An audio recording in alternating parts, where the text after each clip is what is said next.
Good morning and welcome to this live webinar brought to you by IT Pro in association with Sage. We're here this morning to discuss how organisations can make the most out of their biggest and perhaps most important asset, their people. So first of all, I'm Maggie Holland. I'm Group Editor and Editorial Director of the B2B sites at Dennis Publishing, including IT Pro. And I'm joined by a fantastic lineup of speakers today for what looks to be a really exciting and engaging discussion. So I'm joined by Bola Ratibi, who is the founder and research director of Creative Intellect Consulting. Thank you very much for joining us. Thank you. And also Sarah Andresen, who is head of people science at Sage People. So thank you also for joining me. So we really want this to be an exciting discussion. Obviously, we've got some fantastic speakers, but we really do encourage you, the audience, to also get involved. You can ask questions at any point during the discussion, and we will do our best to answer them as fully as we can. So please get typing those questions right now and throughout the debate. So without further ado, I'm going to hand over the virtual mic to you, Bola, to maybe tell us a little bit about who you are, where you're from, and what you do. Okay. Hi everyone, my name is Bola Ratibi and I'm the Research Director and founder for Creative Intellect Consulting. Creative Intellect Consulting is a small boutique analyst, industry analyst firm that's based in the UK but has a global footprint. We focus on software development, delivery and lifecycle management right across the software landscape. So we look at not only the technologies but also the applications and key trends like mobile, cloud, security, healthcare and other things as well. So we've got a team of analysts. We're very experienced analysts. We're all practitioners. We've been out on the in the working force and to sort of like talk to our clients who ask us a lot about some of the key trends and how best to kind of implement them and help their development teams and their organisations sort of deliver the right applications for their users. Great stuff, thank you for that. And Sarah, over to you, if you can tell us a little bit more about you, your role at Sage People and what you do there, please. Absolutely. So I am the head of people science, which is a new function that I believe we're the first organization to have. And it came about where we really wanted to bring together data science and enable our HR users to be able to do that. So I come from a econometrics background and have been doing research in the HR space into the labor market and employee productivity for years. And in my role now, really focused on how we can enable our HR and people leaders to be able to understand their people and be able to get the type of data and use their data in a way that they're really generating actionable knowledge from that. Excellent. So we're going to hear a lot more about people science during this discussion as well, which I'm looking very much forward to. So just before I hand back to you, Bola, to get some of your thoughts, I think it's quite important to just shine a little bit of a spotlight on the umbrella theme that we're talking about here today. So we're going to be talking about workforce visibility, which to some people sounds a little bit like Big Brother, sounds a little bit negative, a little bit like micromanagement.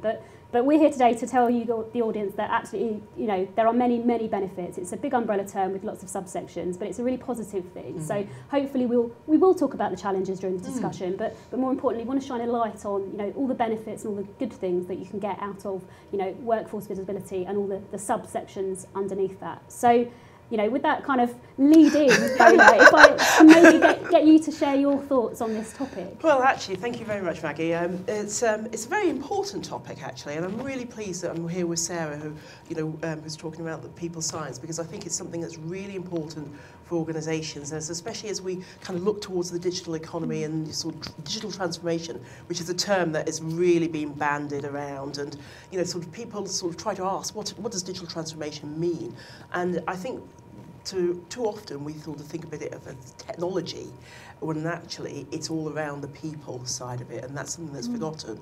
And constantly we sort of tell organisations, and organisations tell us, it is about the people aspect, the cultural.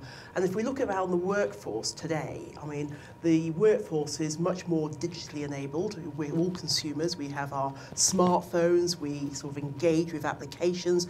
We're on the go. The workforce, if we look at most organisations, people work from home. Teams are geographically dispersed.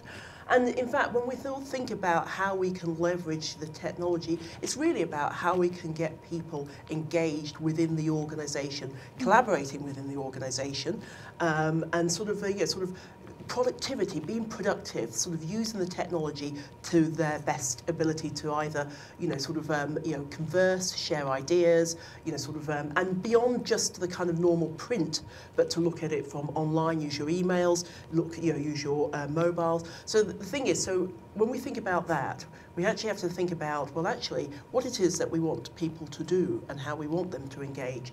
And the challenge that I think too often is that, we have so many ways of which we can connect that people are inundated. I mean, how many ways can people get hold of you? Through your phone, email. Too many. Yeah, exactly. Sort of instant messaging, and now people are talking about video and all sorts of things, and social media as well. And there's quite a lot of noise out there. So when we talk about things around productivity, it's really actually using, how do we use all these technologies in the best way to further those like information across the organisation, for people to actively engage with processes that the organisation has set up, to self-service, to automate some of the processes, and all those kind of things. So I think there has to be a way that people think about this, rather than just lots and lots of technology, how best do I use it? It's almost trying to find the there's a lot of noise, and finding the signal, or finding those pieces that work in the right way and at the right time. Because, at the moment, we all talk about 24/7, and obviously not everyone's at work 24/7, but there are things that you may want to do that are 24/7. So in fact, if you want to suddenly, book your holiday, and you're sort of out, you think, oh, quickly, oh gosh, I need to, should I wait till the next morning? But if you have a self-service capability, you could actually kind of like, you're out, quickly book that holiday, get in the, so all those things, do your timesheet, do your expenses, all of those kind of things. So it's about organisations thinking about how they best use those technologies and bring them into, into bear. Also, we're talking about things people talk around, sort of machine learning, analytics, AI, sort of cognitive. And that's actually really quite important, because these are technologies that are hopefully helping to kind of like identify the best working practices, the kind of connections that need to be made, sorting through your emails, sort of which ones should you go through. If anyone looks at my inbox, it's rather a lot. Like trying to do that, I can spend the whole day doing my emails. But actually, you want to be able to understand which emails are really important.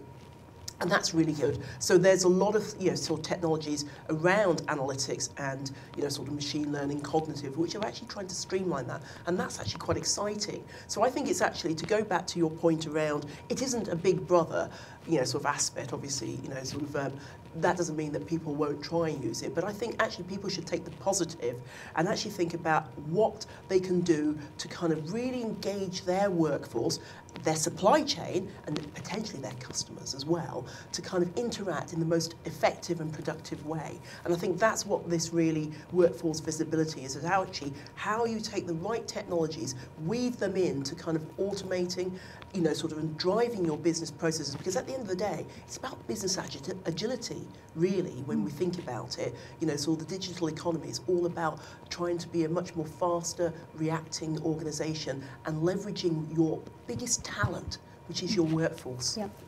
And you mentioned obviously workforce there. Workforce itself is a broad term. Yes. Our workplaces are changing, our workforce itself, there's a dynamic and diverse mix of people in any organisation, Absolutely. Ages, backgrounds, gender, Totally. etc. So how do you marry that within kind of this? That's actually a really, really good point, because if we think about an organisation, and we talk about millennials and the new sort of generation that's coming into the workforce, and then I sort of look at my young kids, and they're very au fait with a lot of the technologies. They don't need to be taught how to use it. But then a workforce could be, it's very diverse. You've got, sort of older generations who may not necessarily, check their mobile phones all the time, and may not be as au fait. So it's all about how is the best way to get your organisation, your workforce interacting in the way that makes sense to them. So it's not about alienating them, but it's about sort of leveraging all the kinds of technologies. So yes, some people will be happier to sort of interact via mobile phone. They might be very, very productive mobile phones. And in fact, actually, one of the things I would say is that when we're talking around some of these smartphones, interaction, and tablets, we talk about the micro moments, and that is how how effective and quickly you can do an action. So those are the things you've got to think about. But other people might still want to read, their sort of business forms or interact in a much more traditional way on telephone, sort of rather than just IM. And it's about having having a strategy that takes into account the different ways that people want to interact, and not saying that it must all be one way or the other. And I think this is what I think is brilliant about Sarah's, I was really excited to hear that, the people science about it, because I think that's actually really important. It's about thinking about how people want to interact, and that's going to be very key. Segued beautifully into our next speaker. Thank you very much, Favola. So Sarah, tell us a little bit more about people science then. I'm intrigued. Absolutely.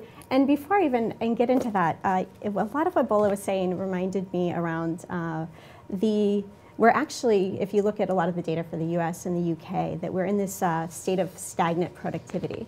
So the productivity rate for the UK and the US market has been very flat the last few years and hasn't been increasing at all. So we're seeing all these new technologies come, and we all know there's all these new technologies there, but for some reason it's not making our employees more productive.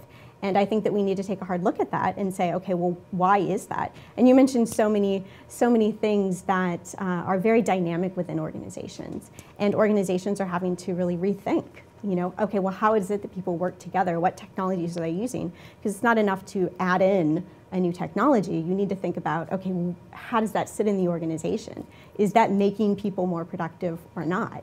It's not just enough to give them to it, because it's really easy for people to get overwhelmed, and they need to be able to think of a more holistic approach to the employee experience and how people work with technology. Absolutely. So, you raised a really, really good point there with kind of not essentially forcing technology on people and not overwhelming them. And I think that's a really important point, because there are lots of technologies out there, ever more sophisticated, but it's about choosing what's appropriate for your business, but also your employees. There's no point in just saying, this is now what we're going to use, you like it or not, you're going to use it. So, how can people science kind of help us navigate that maze of information and different individual needs? We see people science as a huge opportunity. All of us know about data science and how important data science is, and we're in this era of big data, and it's changed really how so many people do work. If you think of a marketing function and what people know about their customers or sales, or how product management is done now in a very iterative process using lean and validated learning, all of those things are really enabled by big data, data science. Unfortunately, a lot of times when you look at HR or people departments, that has not followed, that hasn't come through. And people, biggest assets, especially in a lot of technology companies, and we're just not leveraging that information anywhere at all. And it's such a huge opportunity. And we're seeing a lot of organizations starting to do that, and starting to take advantage of the technologies that are there and put those systems in place and enable that and really start to understand them. But then we also see a whole bunch of organizations that are in what we call kind of like the disparate datum, gut feel in Excel spreadsheets, where if we ask them, how many people work for you, they'd say, I don't know. I think it's 50. I think it's 150, but I actually don't know. And that is the type of opportunity that exists. And we see some organizations that are really taking advantage of that and are starting to get more visibility into their workforce, understand the people they have, their skills, making sure they're hiring the right people, and it's really giving them a competitive advantage, because they're able to, with that knowledge they're able to get from their people data, they can make better decisions. They can hire better people, they can make sure they're retaining their top talent, they can align skills better into teams, they can make sure that if there's problems with people who maybe are working remotely or not working remotely, or things are going on, they can identify those and see those really quickly, and then be able to take action about that. And it's not just about kind of like the idea of the HR people department, but it's really, okay, well, how do we take that people data, people insight, and put it in the hands of managers and in employees themselves? How do I know? I want to know who's on my team and be able to see information about them, or who's on someone else's team. I want to be able to see that from anywhere. I want to see what types of skills they have, so that I can say, oh, I was really looking for someone who can help me learn statistics or product management. Let me try and find people who know about that within my organization. Or as a manager, let me see, who's on my team, what are they paid, what are their skills, what are they working on, and really have access to all of that information and be empowered by it to make better decisions. And to make sure that information is accurate as well, I'm guessing. Oh, so rather than absolutely. just have information for information's sake, making sure it's, not necessarily real time, but real time where appropriate, but also making sure it's accurate and updated and useful rather than just Absolutely. We talk about the first step on the people science journey is the data foundation. And that foundation is having access to accurate, real-time, accessible data from anywhere.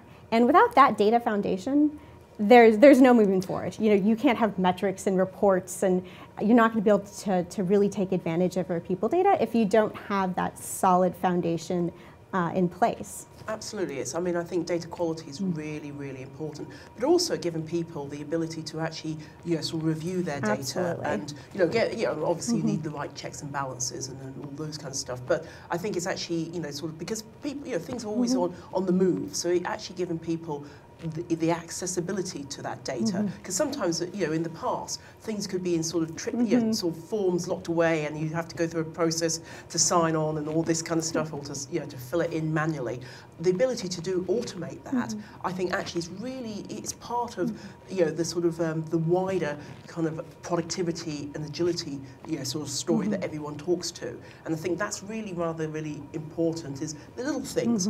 Sort of people always remember the little things, and they quite add to something very big. So actually having your workforce being able to check their data, but also modify and correct their data, and then for also it to be kind of filtered through all the relevant applications, because that's the other thing that we have too many siloed applications that you have to repeat things, and then and how frustrating it can be. Well, I've just entered that already. So if it's a common data used, a common piece of data asset or data set that is common for lots of applications, then it should populate them all. And I think that requires you to think a little bit more about your data architecture. Absolutely. And I think that's something that maybe people haven't thought about, because they thought, this application, this and that. And I think actually people have to be a bit more, sort of on the technical side, the organisation has to be a bit more kind of cognizant of those things that add to the more kind of the people side as well. Absolutely. And I think that there's advantages both from the HR people side, the organization side, having that integrated data, but also from the employee side. Yes. I mean, I only have to put it in once. I have everything in one place. I don't have to try and remember the name of some other application and try and find it on an internet to do something.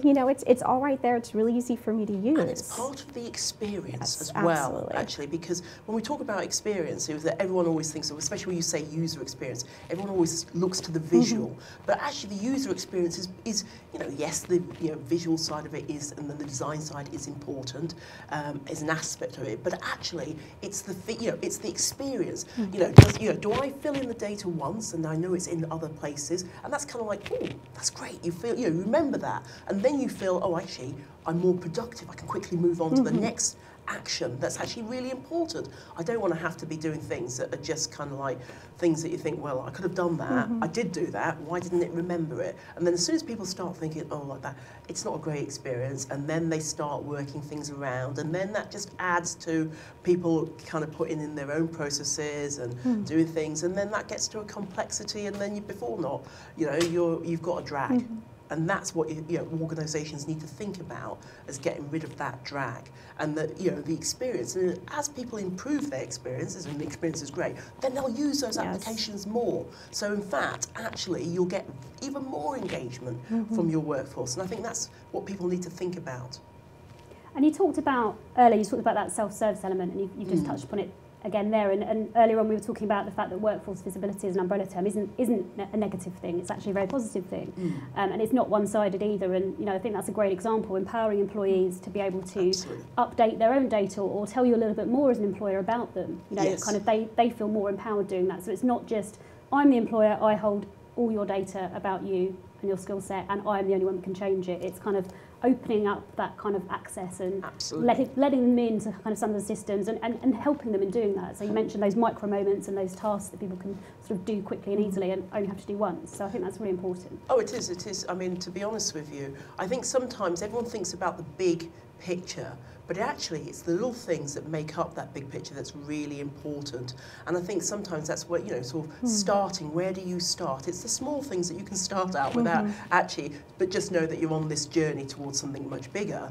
But I think that's what people need to kind of think about. And self-service, I mean, so many applications now do allow a sense of automation. So I think that's what companies should be thinking about, is that how do I empower my workforce or my supply chain or my customers to interact with me in the context that they want to interact, that makes the most sense. Because actually, to be honest with you, you can't manage everything, but if people can engage in the way that makes sense from their, from their point, I think that actually, once again, adds to the experience, adds to the agility.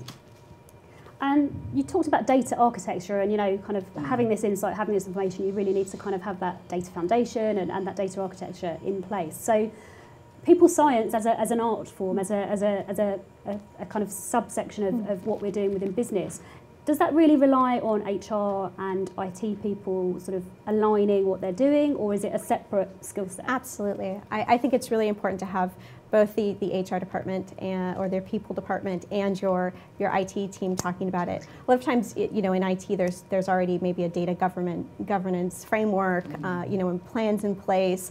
And HR really brings the domain expertise, right? So they know all about the metrics that should be tracked, how to work with people data, and those groups need to come together and really work very closely on building a great solution.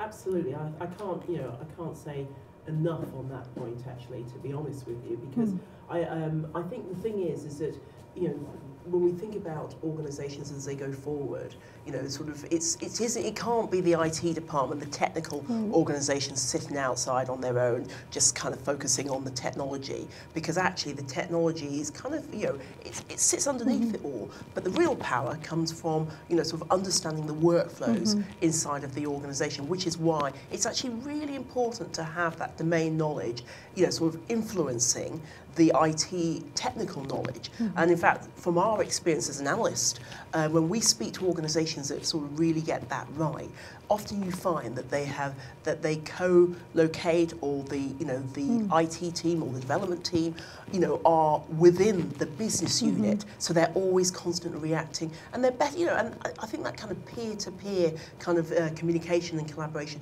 is really, really vital, and it means that you're less likely to get applications that don't meet the needs of their users. Whoever they might be, and more think about the little things, once again, the micro moments that actually matter in getting the job done. So actually the application is more about getting the job that needs to be job, rather than somebody having to think about a workaround solution to sort of interacting with the technology. So who's responsible for leading that change then? So if we're talking about wider digital transformation, line of business departments are having to work more closely with IT to enact that change. So if we're talking about HR very much working more closely with the IT decision makers to help kind of on this journey, who's responsible for driving that change? Is it HR? Is it the managing director, the CEO? Is it the IT director, the CIO, or is it kind of a mixture of the two? I would say it's a mixture of the two. Digital transformation, actually, I mean, it's very much a business, sort of imperative impact, actually. And so a lot of the times when we survey organisations, actually a lot of the digital transformation strategies sit with the business, because actually it's about changing the business, right? Technology is there to help enable that change, but really it's about the business. But at the end of the day, it's also about the business understanding what technology is available to them to effect that change. So therefore, it's a partnership. This isn't one or the other. And in fact, actually, what you'll often find is that the really successful ones are, it's about joint, it's a joint kind of sort of ownership, right?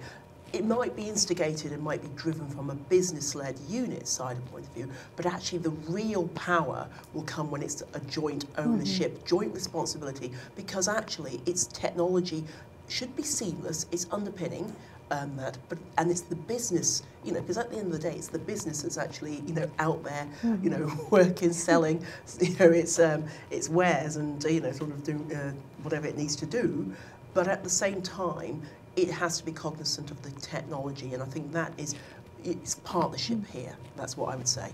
Absolutely. And Sarah, you talked about the stagnant productivity in the UK and the US. So is workforce visibility and you know, collaboration and tools such as we've been talking about, coupled with people science, a way of getting us out of that kind of, you know, that rut, that kind of productivity stagnation? Absolutely.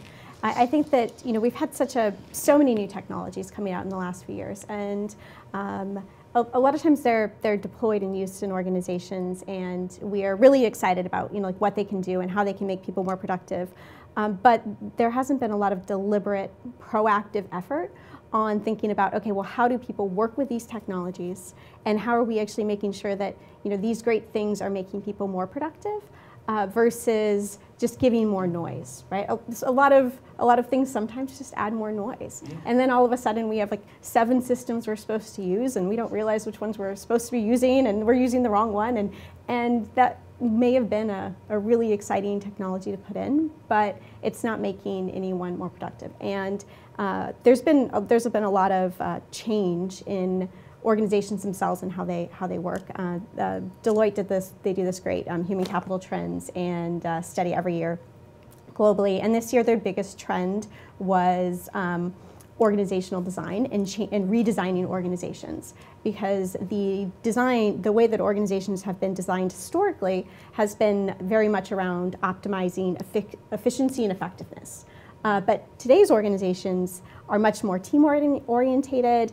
They need to be very agile, where they're moving really, really quickly. And the old, you know, very hierarchical structures don't really work anymore. And it's causing a lot of stress, where we're working in teams, but maybe we're still structured like this. I'm incentivized by individual performance, but I'm actually working in a team all the time. And this conflict between, you know, the old processes and systems that are in place and the new way that we're doing work is I think really coming out in the things like productivity is not rising. Why is it not rising?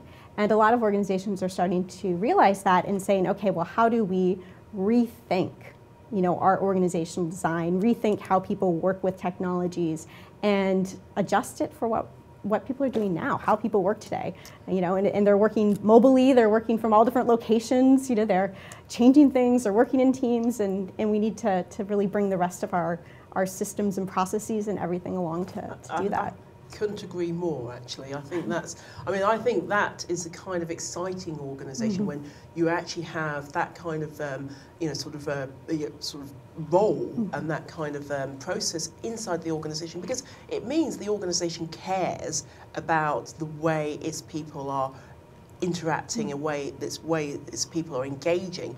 But it also knows that going forward, if it needs to survive, then it has to make these changes. I think sometimes we can be too black and white in the way that we kind of implement, you know, sort of technologies or sort of next, you know, oh, we've got this roadmap and all this kind of stuff, without actually taking stock and saying, well, actually, let's think about the people, let's think about the new designs, you know, and let's see how we can migrate them and make that change. And if you can't do that without first having that kind of capability, so I would absolutely wholeheartedly say, because whenever whenever we engage with organisations and we do, you know, from big enterprises right to the small startup, you know, sort of 5-man team, and you know, one thing I always say, well, you know, what's successful, and what's the biggest kind of, you know, sort of driver for success.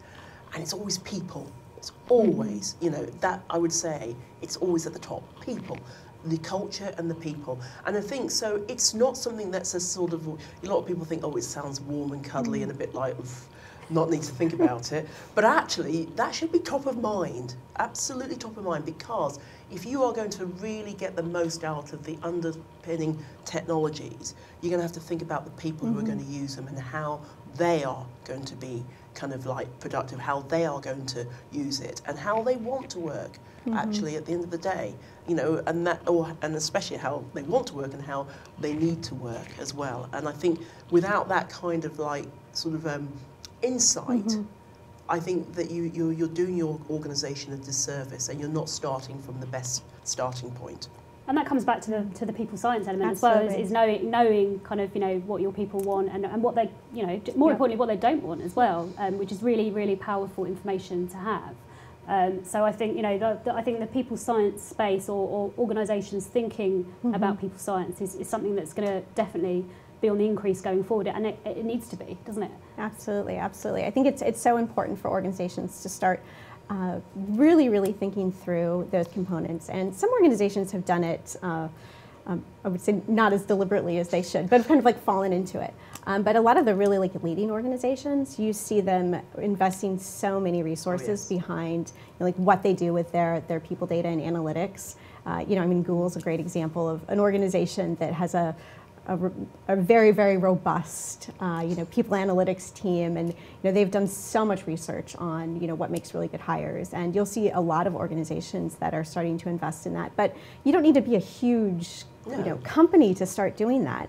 It's something that can be done in the smallest organizations, and it can even start by just understanding, you know, a little bit about behavioral, you know, economics and, you know, behavioral sciences, and, you know, how people make decisions and biases that people might have, and then taking those into considerations when you're, you know, deploying new technologies or thinking of the new way that people are going to work together, because those things are core to people, and we all know that they're core to us, and it makes a huge difference. Oh, totally. And I think actually, as an organisation, as you start to, you know, sort of, you know, organisations responsible for acquiring lots of applications, lots of things, I think it's something that you can actually ask your suppliers to actually kind of implement as well, and say, well, actually, what's your strategy for incorporating this design and all these, because I think it's actually quite important, and it's incumbent on suppliers to actually also take this, because the organisation can do a lot, but if the suppliers of its applications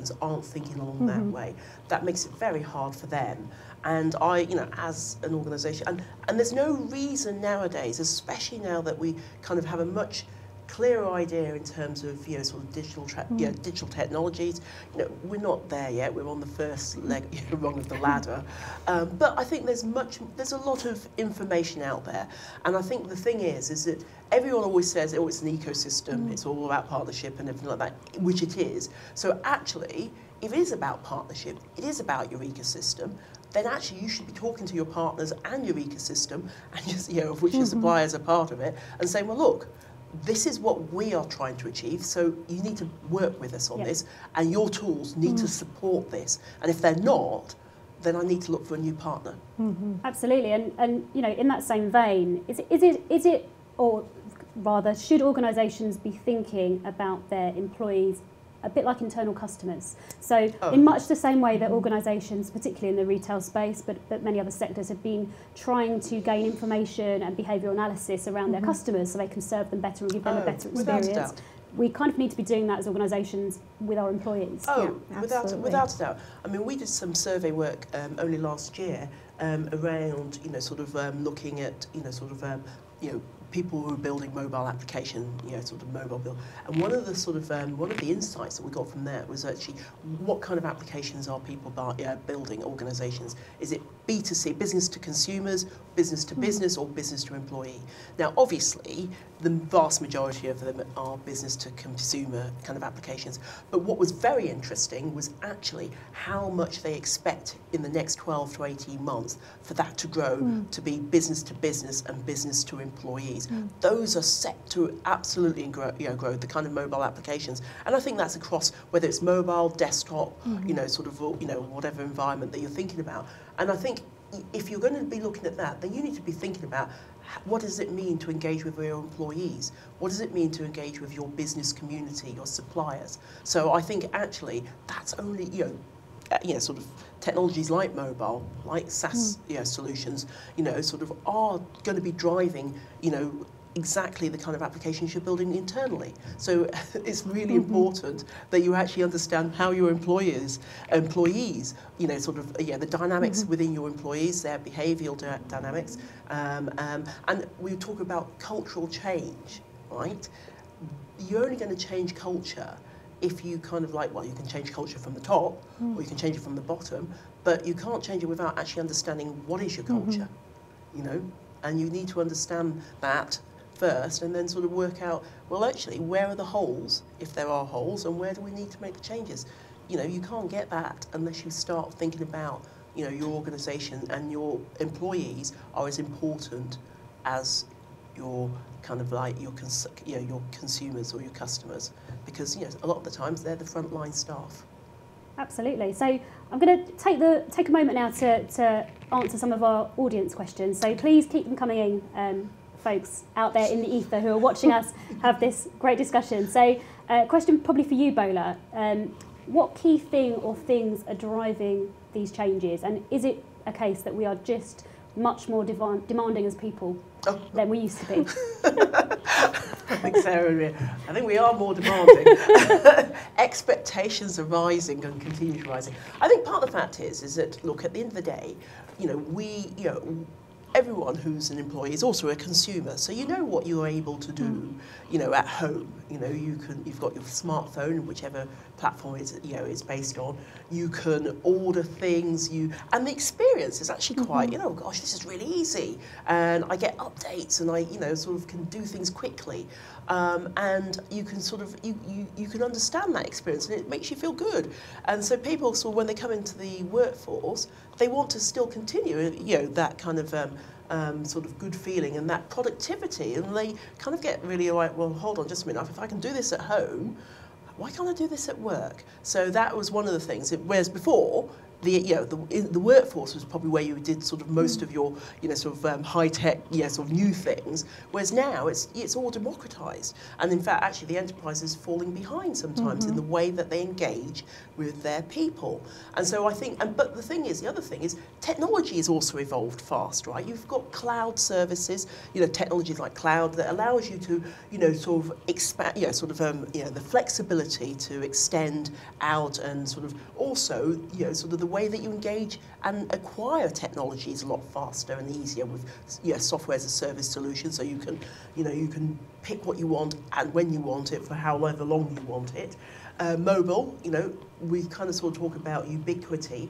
I mean, if we look at the numbers, all the indices, whether you talk around in the developed world or even the developing world, the mobile and smartphones, absolutely the uptake, the adoption is increasing. In fact, in some countries, mobile is the way that, most people interact with. And so there's all those kind of technologies that are coming through. I talked at the beginning about artificial intelligence, cognitive capabilities, and machine learning, and the analytics that can be achieved. Now, I mean, it's quite mind-blowing. In fact, I would actually argue that if you're not doing some sort of analytics, then quite frankly, you shouldn't really be running a business.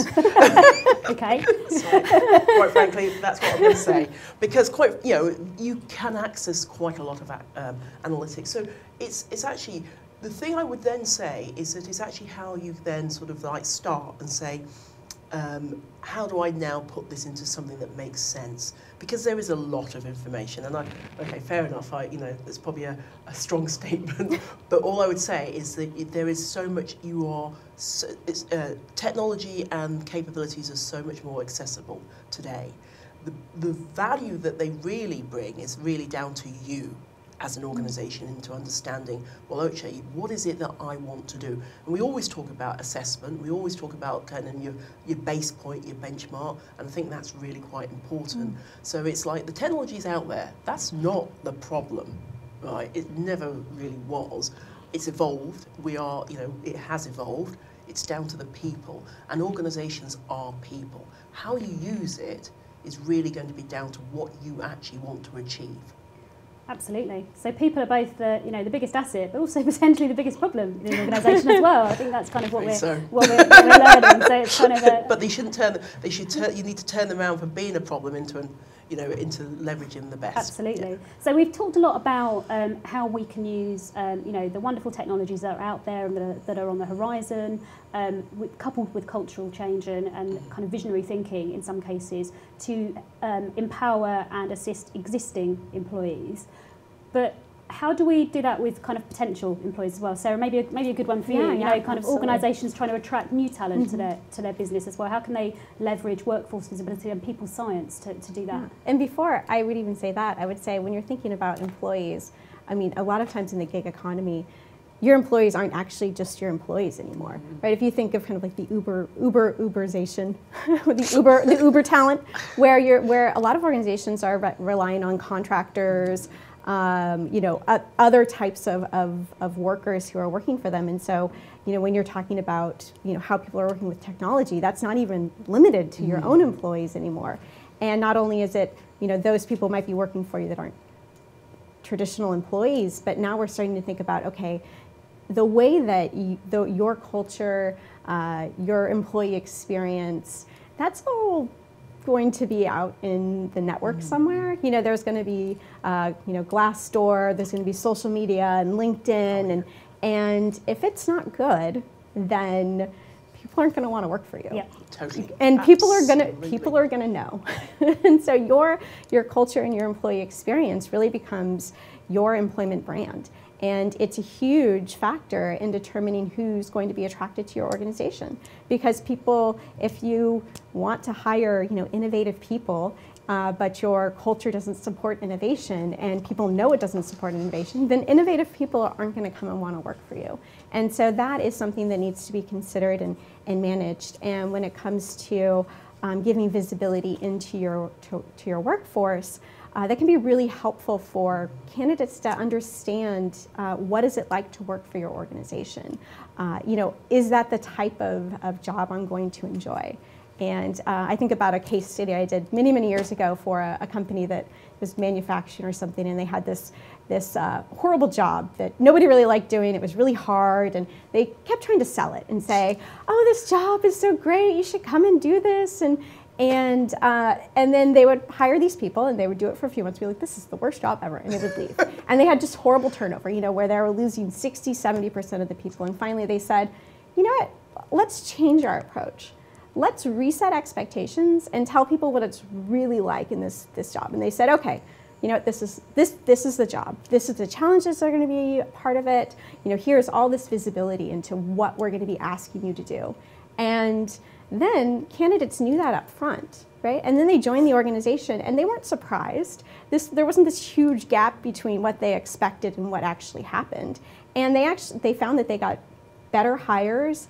Their turnover went down. Like, they found people that were willing to do that and had good alignment between what they wanted to do. And so instead of trying to sell something that wasn't what it was, they realized that giving that visibility to their candidates made a huge difference in who came and took the job. And that's an incredible example, a really important example, just changing the thinking, actually. And so you get the right person for the job that you want to get done. And I think, but the other thing as well is also leveraging the ideas within your organisation, because sometimes the ideas can come across from across the organisation, and I think that's sometimes that is always it's always a shame that there isn't a people sort of tend to think, well, you're in this role and therefore you're expected to do this, but why can't somebody from another role, another part of the business could actually see, well, hold on just a minute, this isn't really working,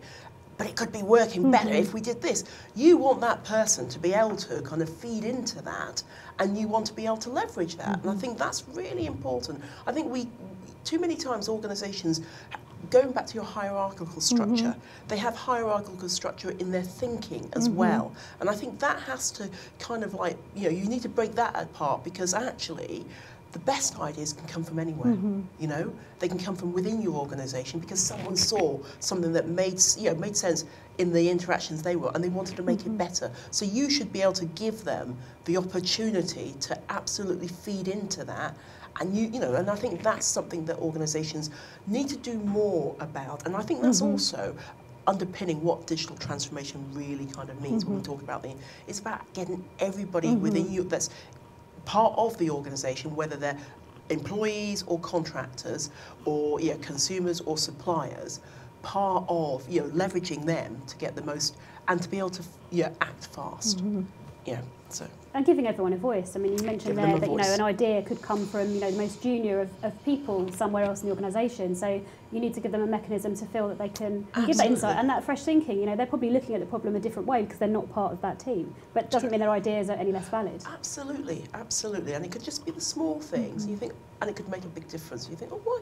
And, because sometimes you think, well, why didn't I think of that? Or it's like because somebody else might have thought about it, and you should be able to access that. So going back to your case study, Sarah, so in terms of that being honest about what that job was, so that there's not a disconnect between kind of the advertisement for that job and the reality. People, you're managing their expectations and they know what they're letting themselves in for. Obviously, doing that, must have saved, or would save the organisation a lot of money, a lot of time, a lot of resources that they could be doing other things with. So it kind of goes back to that kind of that process, get the right people in, let them know what they're doing, make them happy in what they're doing, and that kind of will help with the culture and the motivational and therefore the productivity factor as well. Absolutely. The cost that organizations are bearing from turnover of their good talent and from making bad hiring decisions is just huge. It's enormous. I've seen some studies. There was one that was done in the UK a few years ago, and they estimated it at £25,000 per employee that left. Was the cost of someone leaving your organization. And a lot of times those costs are very hidden because it's not necessarily a financial cost, but it's a loss in institutional knowledge. The position sits opened. You're having a loss of productivity that's happening. You're hiring a new person. It takes them months to get up to speed after that person's left. Even worse, you hire the wrong person. You might have someone in seat for 6 months, a year before you realize that it's the wrong person, or the person realizes it's wrong and they leave. And all of those costs are buried right in the organization because we don't necessarily see them. But when you start to identify where they are, you realize there's a huge opportunity that comes from organizations making better talent decisions and getting the right people into the organization, making sure that they're engaged, they're having a good experience, they are fully productive while they're there, and then proactively managing who's leaving and who's not. And it's not that you need to retain everyone forever, but you need to really have insight into that and then manage it. And the one thing I would add to that, actually, especially when you say about the skill sets and how when we look at globally, nationally and globally, the kind of access to skilled, the right skills, it's a challenge for organisations. Absolutely. It's a challenge getting the right skills. But what is to say that, actually within your workforce, as different roles change or the skill sets change, you may already be sitting on quite a wealth of skills already, and then actually being able to sort of think, well, how can I repurpose or reposition or leverage what certain talents that are already in one part of the business? What could I use them elsewhere? And in fact, actually, when we think about, being able to leverage people, taking part in sort of configuration, even building their own applications, part of the development process. I mean, that's quite, quite important, and there are tools that are helping out that side. But I think actually it's down to the organisations to really realise that actually there's a lot of people they have, there's a lot of skills and a lot of talent they already have. Are they making the best use of it? That is the question that they should be asking. Are they making the best use of it? And even as you go out and look for new types of skill sets, well, what's wrong with the people that you already have? Is there a way that you can't leverage them to train them with the new skill sets? You might have people, a type of person, with sort of capabilities, you know, they might be, oh, actually, they might be quite good in this other role. Maybe we should sort of look at, you know, sort of training them or even helping them to migrate. And that means that you give people opportunities so that they're not always seeking to go elsewhere. And I think that's actually really important. Got another question for the audience here, which I think is really interesting. They're asking, how important is it to be able to place trust in your staff when working in a more agile or flexible environment? Should we go for you first, Bola? I would have thought Sarah. She would have been better. I mean, I think, well, trust is, you know, I mean, it's really important, actually. Every year, I think there's a certain word that always comes up, certainly in the IT industry, and certainly I would say, you know, this, you know, it's always been there. But I think people are recognising the importance of trust, and you've got to trust your workforce. But you've got to trust them, but you've got to be in a position that that they can feel that you do trust them as well.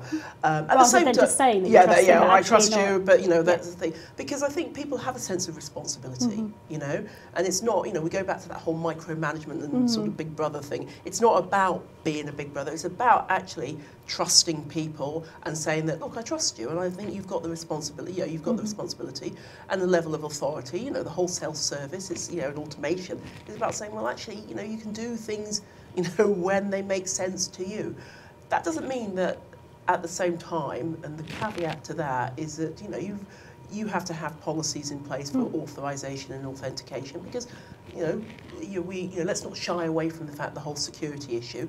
Internal securities is just as important, and so there is a balance to be had, and I would say there is a balance to be had in recognising what the challenges there are internally, as well as to external, you know, sort of vulnerabilities, and being just cognizant of that. But at the same time, trust is something that is a very, very important commodity. You know, and once gone, it's hard to get back. So, but it's about trying to work out what it is, you know, that is, you know, and probably engaging with people to kind of get them to sort of say, well, what, you know, this is about working together as to, well, what is a trust environment? Even in an agile workforce, what is a trust environment? What is it that they want to feel that they should be entrusted with? You know, and how does it, you know, what is it that they're looking at that the organisation might be doing that might make them feel that we're not trusted? So I think it's also about looking at that. Absolutely. But that's what I would say from a technologist point of view. You know, I think that it really comes down to freedom with freedom comes with responsibility, and you know, if employees need to be trusted and they need to be given responsibility, they need to be treated like adults, and if they're not, they're not going to be engaged. Nobody wants to be treated like they're a 6-year-old child and told exactly what to do and micromanaged. You know, people want to have that freedom, and having that freedom and flexibility that comes with being able to work remotely. You know, trust has to come with that. But at the same time, that trust has to come with, you know, accountability and responsibility, so that people don't take advantage of it as well. And, you know, part of that is really knowing, you know, what are you expected to get out of a person, right? So we used to, in the old world, we thought of someone comes into the office, they were here for 7 or 8 hours or however long they were, and they're here, so I know they're working. And then people start to work, you know, remotely, and it's like, oh, I can't see them. How do I know if they're working? Well, if they have something they're assigned to do, and that's what they're supposed to be doing, that's their job, and they do it well, and it comes in time, then that's what you should be looking at, not necessarily, you know, the number of hours they put into a particular building at a time. And so making sure that, you know, you have mechanisms in place where those expectations of what people are supposed to be doing and the work they're supposed to be accomplished, those things are defined so that it's easy to tell if that trust has been violated. Absolutely, you know, because it's, you know, the whole sort of notion of home workers, you know, are they watching daytime TV? So like, you know, and that's the thing is, it's really important because sometimes when people aren't in the office, they work a different way, and it's actually, you know, it's about leveraging the way that best suits people, and but being very clear at what your expectations are of them. And so if the expectations and if they're meeting their deadlines, then in a kind of way, you know, they are working to the kind of like the rhythm that works best for them. But it's also about making sure that, you know, you set good expectations, because at the end of the day, you shouldn't really be, you know, if they're, you know, if you set a short time frame, you're expecting them to do it inside of like, you know, 24 hours, and then, you know, you find that they're working 24 hours. Yeah, that's not good. Yeah, it's not a good thing. But it is about being very clear about the expectations and being realistic about those expectations, you know, and not trying to, and I think that's actually quite important, because as we become this kind of the boundaries of the working hour is no longer, is not for a lot of people 9 to 5. You know, they might shift those things, and that's okay. But it's also about being respectful of that. You know, you know, being respectful of the times, and I think that's something that has to come from an organisation. You know, in fact, you know, sending them out an email at midnight and expecting a reply at midnight is probably not the kind of things. But you know, but sometimes people like to work late, and that's fine. You know, you don't want to kind of, you know, sort of stipulate, oh gosh, you can't. But, you know, so I think it is about, you know, it's about setting those boundaries and being realistic about them as well. It's about the balance as well, isn't it? And also having that empathy for the different ways. So as managers, we have to understand that the way that we like to work, you know, might be different for some of our team. And within that team, there'll be different dynamics and different ways of working. Totally. And that will also evolve depending on, you know, time of year, seasonality, what projects they've got on and things like that. So it's not just about having the mindset and the processes and the culture, but making sure that you evolve that, you know, as and when as well. Absolutely, yes, because people want to be in a, you know, you want a workforce that's kind of excited about coming in and, you know, sort of excited about the brand that they, you know, the brand of organisation that they work for. I mean, that is really your biggest ambassadors at the end of the day. Gonna look for another question from the audience, because I'm conscious of time and we want to make sure we're getting some of them answered. So someone's asked, isn't agile working inherently more of a security risk than traditional models? It's quite a big question. We could probably spend another couple of hours debating that, but you know, kind of what do our thinking Well, it depends on what you mean about agile working, because to a certain extent, you know, agile is a broad, you know, it's a broad term, because you know, you can be quite prescriptive about an agile methodology. But I think it's all about ensuring that you have the cross-discipline, you know, collaboration between people, the ability to kind of like, you know, sort of, you know, in sort of, you know, if we go to the agile methodologies, timed, you know, iterative working patterns, and that people are able to kind of like, you know, stand up and say what they're working, where they are. You actually have, in many regards, a much more disciplined environment in agile working. So I wouldn't necessarily buy into that, you know, sort of inherently more, you know, sort of insecure attitude, because actually, because there's constant communication, constant insight, you get quite a lot of, well, okay, where are we? And so therefore, being able to react quite fast to, you know, an evolving issue, that actually shows quite, you know, that people often find they actually have more discipline, more, you know, better quality in a lot of respects. But once again, it's also being very clear about, you know, sort of what you're, you know, what it is that you're actually building and having the right people involved. I don't think having lots, you know, having communication and thinking agilely means that you're going to be any more insecure.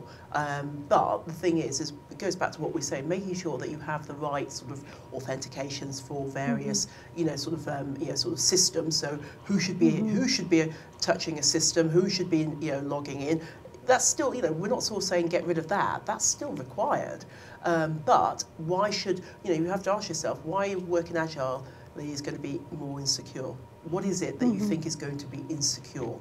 It probably comes back to the fact you can't see people, so you assume, you know, they're doing all sorts of things, but they could be doing that, you know, yeah, but then that's, at their desk. Yeah, exactly. And it says more about the person who's sort of thinking about that. If you've got all the right, you know, sort of measures in, the right kind of, you know, governance protocols in, the right kind of like, you know, sort of, you're making sure that the right people who should be, you know, sort of interacting with the system are doing that. They've got all, and you're logging that. In many respects, because it's about, you know, sort of, you know, being able to have visibility into what, you know, what's actually happening at a you know, a sort of lower level. Then I don't see any reason, because the whole point is that you want people to be able to communicate, you want them to be able to collaborate, you want different disciplines to be able to talk to each other so that everyone has a better, clearer idea of what's going on. And so I don't think that that's, you know. We disagree with that question. We do disagree. I know sorry. I'm kind of going on, but I'm just basically trying to think, why should it be? You should be asking yourself. You know. I'm conscious we've only got a few minutes left, so I'm going to hand over to you first, Sarah, and then back to you, Bola, to you know, give us your sort of top 3 key messages that you want the audience to take away from this session. We've covered quite a lot of ground. We could probably cover a lot more, but you know, what would your top 3 takeaways be? So my top takeaways would say, you know, 1, we have so many opportunities with technology that we can make the workplace more productive, a better place. But we need to deliberately, proactively manage it and think about, you know, the technology and the people together and how they work.